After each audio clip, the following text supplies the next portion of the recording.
Common name bagi sawi adalah pak choy dan scientific name ialah Brassica chinensis L. Dan kelas bagi tumbuhan ini adalah Dicotyledon. Tanaman sawi sebagai kajian saya adalah kerana senang untuk didapati serta tempoh penjagaannya menepati ciri-ciri yang diperlukan, iaitu perkembangannya dapat dilihat dalam tempoh 4 minggu. Medium yang saya gunakan untuk menanam biji benih sawi ialah tanah.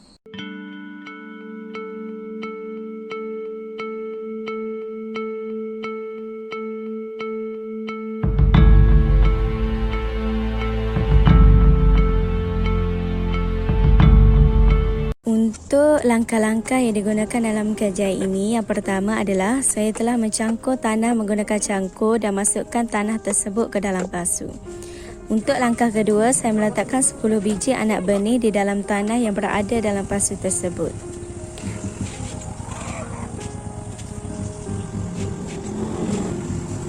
Langkah yang ketiga, saya menyiram biji benih tersebut. Untuk langkah yang keempat, saya memerhatikan perkembangan pertumbuhan anak benih tersebut selama 4 minggu.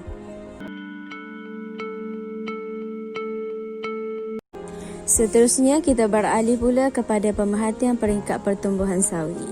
Pemerhatian pertama dilakukan setelah 24 jam penanaman.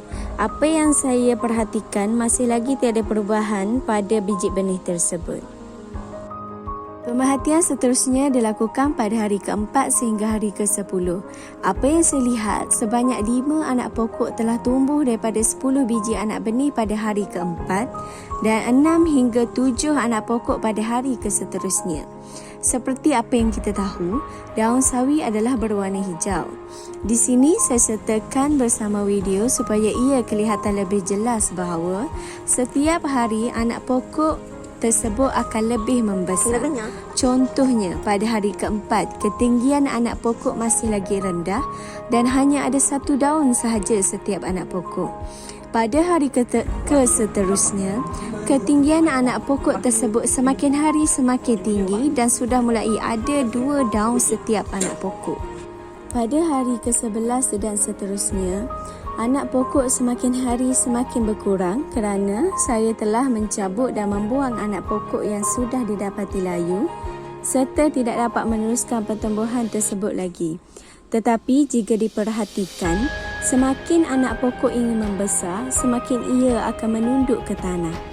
Okey, dari segi ketinggian pula, sedikit meningkat dari hari sebelumnya. Dan dari segi daun, terdapat 2 hingga 3 daun setiap anak pokok yang tumbuh. Pada hari ke-18 dan seterusnya, hanya terdapat 2 anak pokok sahaja yang tinggal di dalam pasu tersebut. Seperti apa yang telah saya bagi tahu sebelum ini, saya telah mencabut anak pokok yang sudah layu. Okey, dari segi ketinggiannya pula, ia semakin tinggi dan terdapat 2 hingga 4 helaian daun yang bercabang pada setiap anak pokok. Untuk hari ke-25 hingga hari ke-32, didapati ketinggian anak pokok semakin hari semakin meningkat. Manakala setiap helaian daun pada batang anak pokok tersebut semakin besar dan lebar. Okey, di akhir pemerhatian ini, saya ingin terangkan pula tentang bentuk daun sawi tersebut apabila ia membesar. Daun ini adalah berbentuk lonjong, bulat dan lebar.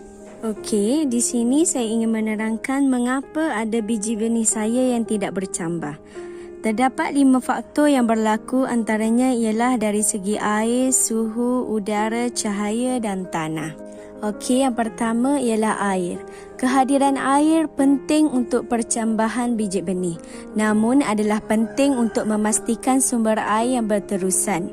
Kekurangan air boleh mematikan biji benih kerana biji benih belum berkemampuan untuk menyimpan air seperti mana pokok dewasa. Kedua ialah suhu.